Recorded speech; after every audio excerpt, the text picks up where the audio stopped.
दोन्ही राष्ट्रवादी एकत्रीकरणाबाबत पवार कुटुंब एकत्र बसून निर्णय घेणार आहे अशी माहिती सूत्रांकडून मिळते। आज किंवा उद्या पवार कुटुंबीय एकत्रित निर्णय घेण्याची शक्यता आहे। शरद पवार याबाबत अंतिम निर्णय घेणार असल्याची माहिती सुद्धा सूत्रांकडून मिळते। पक्ष एकत्रित करण्याच्या आधीच्या चर्चेत केवळ अजित पवार राष्ट्रवादी काँग्रेस पक्षाकडून तर शरद पवारांच्या पक्षाकडून सुप्रिया सुळे, स्वतः शरद पवार, जयंत पाटील, खासदार अमोल कोल्हे, शशिकांत शिंदे सहभागी होते।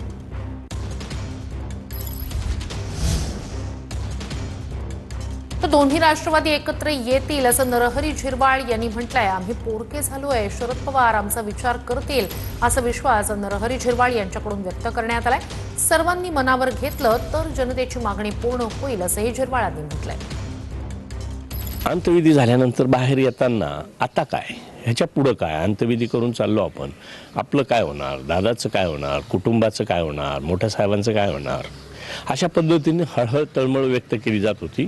त्यावेळेला काहींच्या मुखातून स्वर येत होते की काही करून आता सुनेत्राताईंना पुढं आणावं, सुनेत्राताईंना उपमुख्यमंत्री करावं, राष्ट्रवादी दोन्ही एकत्र येतील। कारण राष्ट्रवादी एकत्र येण्याचे चिन्ह तसे दादा असतानाच त्यांनी सुरू केलं होतं। एकत्र येऊन लढण्याच्या संदर्भातल्या चर्चा झाल्यात आणि त्या पद्धतीचंच जागा वाटपांचं सुद्धा त्या ठिकाणी झालेलं आहे।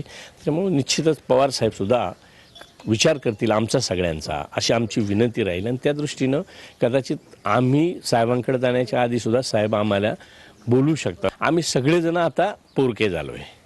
सारखं काही ठेवलंच नाही दादाने। पांडुरंगाने तेवढा वेळ तरी टाळायला लागलो, सगळ्याला पोरकं केलं। आम्ही सगळेच आज वाईट याच्यात पडलो, संकटात। मी माझ्या आई बापानंतर फक्त दादाला मानायचो। दादा माझ्यावर चिडले की दादा म्हणायचे। एकच मंगळवारी गेलो नाही जिरवायचं आम्हाला म्हणे, अरे हिरा म्हणा आला नाही।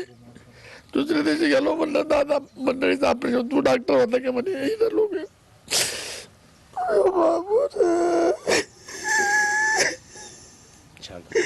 पांडुरंगाने एवढी वेळ तरी येऊ द्यायला लागेल।